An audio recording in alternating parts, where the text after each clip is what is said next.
The world the elites want to create is exactly how Project Bluebeam describes. And it's already happening.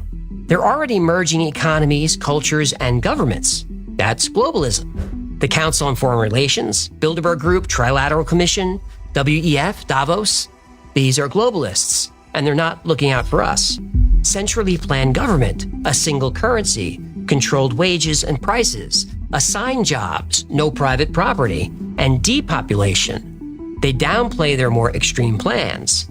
Deception. And the rules they want to impose on us to implement their vision, well, those rules don't apply to them. They want us to drive electric cars and take public transportation. They fly on private jets and are driven around by a fleet of Range Rovers. They want to install devices in our homes to limit the energy we use for heating and cooling, but keep their 5 houses at perfect temperature year-round. They want us to eat a plant-based diet. And bugs! And bugs, they really do. How can we grow nutritious and sustainable food that supports healthy and productive lives with far fewer resources available? Insects are among the most abundant and nutritious animals on the planet. But when these people get together, they go through a lot of steak and lobster. Greenpeace says that Davos is a distasteful masterclass in hypocrisy. And people often call out this hypocrisy. But here's what everyone misses. They don't see themselves as hypocrites. They need more resources because they're more important than us. They can't spend all day at an airport waiting in security lines and dragging bags and dealing with flight delays. They're so busy saving the world, they have to be exempt from the rules. And most of these elites aren't evil people. Yeah, I don't know. I'm not really sure about that. Really, most are not. They want a cleaner, safer, and better world for everyone. They want to feed starving children. They want older people to live in dignity. They don't want anyone to live in poverty. Noble goals. Their solution? A rental-based economy for housing, food, and everything. You'll own nothing and you'll be happy. Right. Ida Auken said at the World Economic Forum in 2016, the state would own all resources, and we just subscribe to them. Sharing and limiting access to resources would cut waste and pollution. You want the function, you want the service, right? Why do you want to own a cell phone if you can just lease it? And if you lease, why shouldn't you lease your refrigerator or your washing machine or your dishwasher, or why do you want to own it? And you don't want to own a home. Secure a mortgage, buy a ton of furniture, and spend long hours on upkeep and renovation once in a while. Why make all these commitments? Life is full of surprises. Renting gives you more freedom and less responsibility. And if the state controls resources, they'd be shared more fairly. They would limit access for some people in order to give access to others. From each according to his ability, to each according to his needs. Exactly. Karl Marx said that.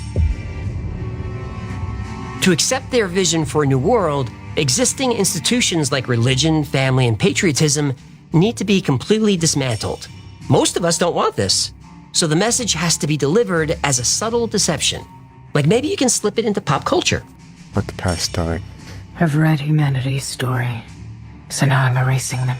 I will shred this universe down to its last atom. And then create a new one. Let the old ways serve us no longer. The past is dead. We either move forward or we die with it. Kill it, if you have to. Karl Marx said that the old ways have to be torn down, and the only way to do it is by force. That's the only way.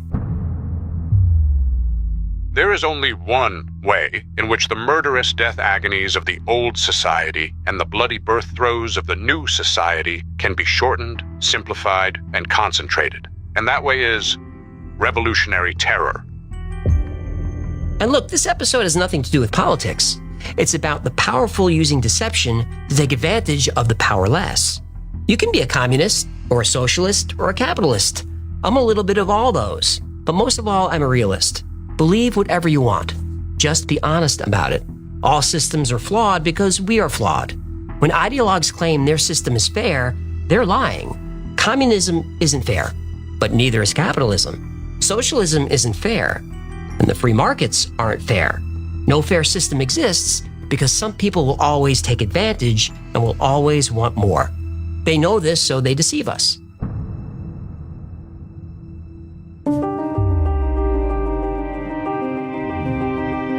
Project Bluebeam may never happen, but the tools to control perception are here and being used against us every day. So what can you do? Well, get your information from as many sources as you can, but know they all have an agenda and use subtle deceptions to manipulate you.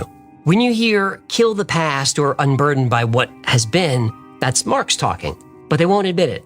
It's deception, and I want you to recognize it. Once you learn all the subtle ways the powerful use deception, you'll be changed forever. The world goes from black and white to color. You can't ever be deceived again. And when you learn, teach the skill to your kids, to everyone you can. That's the only way to stop Project Bluebeam and every other plan that requires us to surrender our freedom to the powerful. More regular people, like you and me, have to recognize when we're being deceived and say no. Whether it's the media, politicians, or a giant god in the sky, more of us need to see the power structure for what it really is: an illusion.